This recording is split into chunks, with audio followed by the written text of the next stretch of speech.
અત્યારનું ભણતર કેવું થઈ ગયું? 7 કિલોનું છોકરું 9 કિલોનું દફતર. 7 કિલોનું છોકરું 9 કિલોનું દફતર ખબર ના પડે. હિસાબ આલો. 700 ગ્રામ પાણીનો બાટલો, 700 ગ્રામ નાસ્તો, 3 કિલો ચોપડાનું વજન અને 4 કિલો ઠેલાનું વજન. છોકરા શનિવાર દાડો આવે ને તો છોકરાને દશા ગંધ થઈ જાય. એની માં સવારે ઉઠાડે એવું યાદ જાય.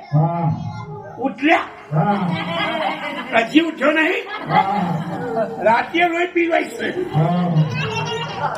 ભાઈને ઉઠાઈને તો લઈ જાય બાથરૂમમાં, લઈ જાય નાકો પૂંગો કરી દી. લાગ્યો પોણી પેલા શિયાના બૈરા પર પેલો શિયો કેવો માં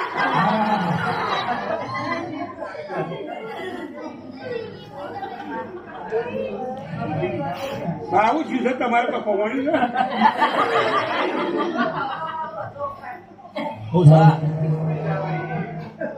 હવે 3 કલાક બધી જગ્યા બધો માલ ગયો.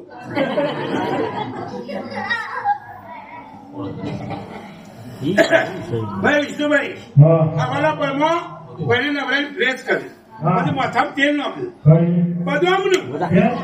ભાઈને માથું કાચું છે, ભાઈને માથું કાચું નહીં, પણ જવાનીમાં શેકેલી માટી વધારે પડી છે, એમાં બક્કાને તકલીફ છે. ભાઈ આવું થઈ ગયું ભણતર. પેલા વગર ભાઈ ભણતર કોઈ ભણવા તૈયાર હતું વિષ્ણુભાઈ. આ બધું કોણ લાવે ભાઈ? આ પાછી લાવે. પછી વિષ્ણુભાઈ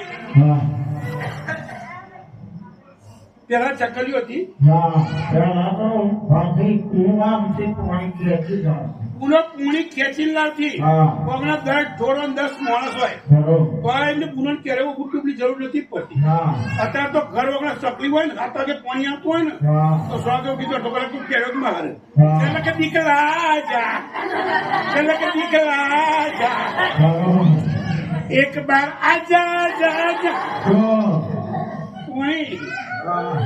મારા બાજુ આ જઈને પૂછશે તમારે કોણી આવી તું? કે આ તમારા નેચર તો જતા આવશે. મારા ટેબારું ચડતું જ નહીં દેવતા મેળાય. બાથરૂમમાં ચકલી, સંડાસમાં ચકલી, કમળમાં ચકલી, કોણિયારા ચકલી, આગલા રૂમમાં ચકલી, પાછલા રૂમમાં ચકલી, ઉપર ચકલી, નેચર ચકલી, અભાવેલા પગા વચ્ચે ચકલી.